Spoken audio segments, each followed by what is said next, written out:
Japan gets hotter than Florida in the summer. Humid, brutal heat that sits on you from the moment you step outside.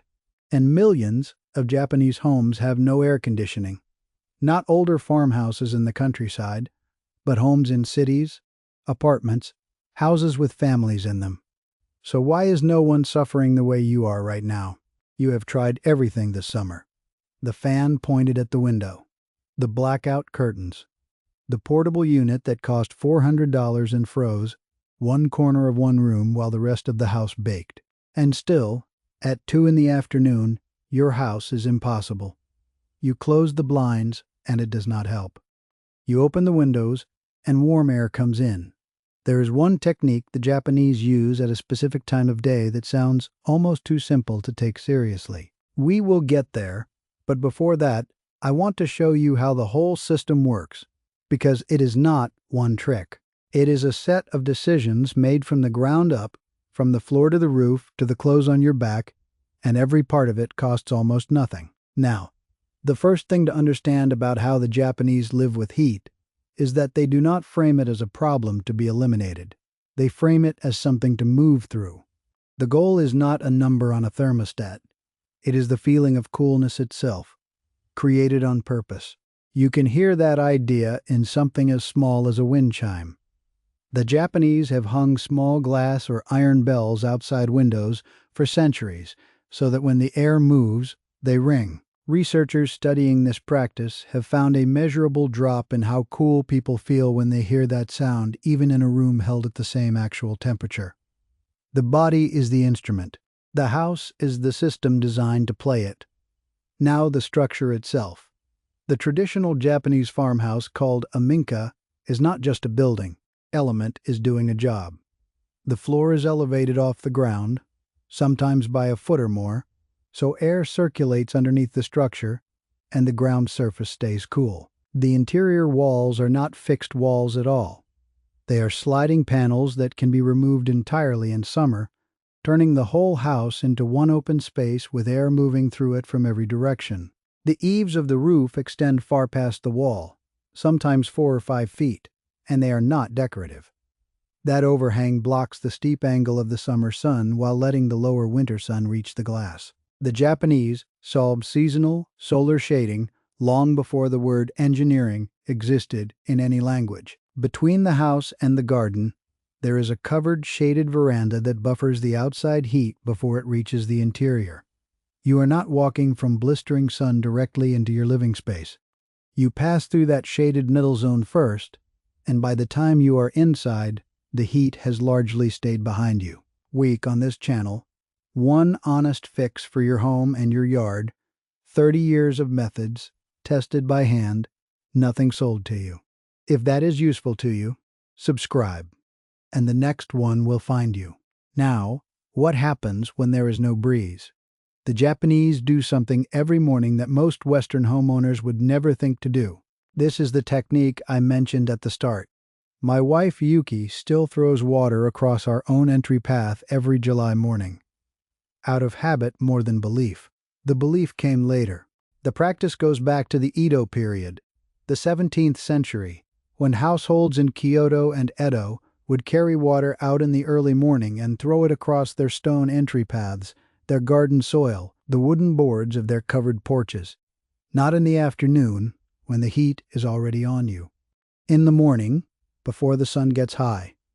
The physics are simple.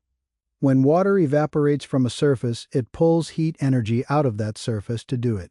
If you wet your stone path at 6 in the morning before the sun hits it, the evaporation happens in the cool morning air, and the stone itself begins the day already pulled back from the heat. Tokyo has run municipal water-throwing programs on summer mornings in recent years, encouraging residents to throw water from buckets or watering cans across sidewalks and public paths. Surface temperatures, in the wetted areas, drop several degrees and stay lower for several hours. Not cooler air, cooler surfaces. And cooler air near the ground, is what moves through those open panel walls and under those elevated floors. This morning water ritual is not a charming old tradition. It is the trigger that starts the whole system. Now, before we go further, I want to hear from you. If you have tried anything to cool your home without running AC this summer, drop it in the comments below. What worked? What did not? What surprised you? I read every one. The next layer of the system is the material itself, what the house is made of, and here the Japanese made choices that look like aesthetics but are actually thermal engineering. Traditional floor mats are woven tightly from a rush grass that grows in standing water, and those fibers regulate humidity on their own. They absorb moisture from the air during the hottest part of the day and release it slowly as the temperature drops, creating a mild cooling effect at floor level. The traditional lime-based wall plaster used across Japanese construction for centuries does something similar. It absorbs heat during the day and releases it at night, smoothing out the peak temperatures inside. There are no thick carpets, no heavy upholstered furniture holding heat in its cushions. In the windows, thin woven bamboo screens are hung to block direct radiant heat from the sun while still letting air pass through freely. You can see out through one, the breeze comes through, the direct sun does not. A set of these screens, for a standard window, costs about $15 to $20, and the difference in radiant heat hitting the interior of a room is immediate. Cellular shades, blackout curtains, they seal your windows shut. Honestly, just skip it. Walk away. A woven screen lets the air through while cutting the direct radiant heat. Now, the last layer of the system is one most people would not think to include. The Japanese understood that you cannot separate the house from the person inside it. Clothing is part of the cooling architecture. The traditional summer robe, a light garment of loosely woven cotton, is not cultural costume. It is a passive thermal tool. The construction of the fabric creates small channels of air against the skin. As you move, those channels cycle.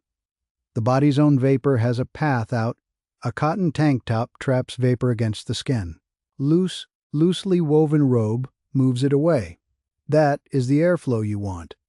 A thin cotton cloth, about the size of a hand towel, has been carried by working people in Japan for hundreds of years for exactly this purpose. Dampened and laid across the back of the neck, or draped over the wrist at the pulse point, it drops perceived body temperature within minutes. No refrigeration required. No electricity. A cloth like this costs $4 or $5. Applied at the wrist or the back of the neck during the hottest part of the afternoon, it is the simplest and most immediate body cooling tool I know of, and most people in this country have never heard of it. Now, here is the number that should change how you think about this. Researchers studying traditional Minka-style homes against modern concrete apartment buildings in the same Japanese cities, same climate, same summer, measured interior temperatures during peak afternoon heat. The traditional homes ran 4 to 8 degrees Celsius cooler inside, without a single watt of electricity spent on cooling. A standard air conditioning unit running against the same exterior conditions consumes 1 to 2 kilowatt hours of electricity for every hour it runs. The traditional house consumes 0. That is the system you want. Japan largely abandoned this system after the Second World War, when Western-style concrete construction became the standard for urban housing. Concrete holds heat. It has almost no evaporative capacity. It does not breathe. The buildings built in that era turned Japanese summers from manageable into survivable only with mechanical cooling. The AC dependency was not inevitable. It was an architectural choice made in the 1950s, and it is still being paid for on every electricity bill every August. The Japanese government recognized this. A national program called Cool Biz, launched in 2005, officially encouraged office workers to dress in lighter clothing and raise thermostat targets, acknowledging that the built environment had drifted too far from what the body and the climate actually require. There is one honest limit here, and I want to say it plainly. This system will not get you through a heat wave with dangerously high temperatures and no air movement at all, the kind your local weather service issues a warning for. On those days, if you have access to air conditioning, especially if you are older, have young children in the house, or have a health condition, use it. This is not a replacement for that. It is what closes the gap on the ordinary hot, humid days that make up most of the summer, so you are not running a machine around the clock for weather that does not require it.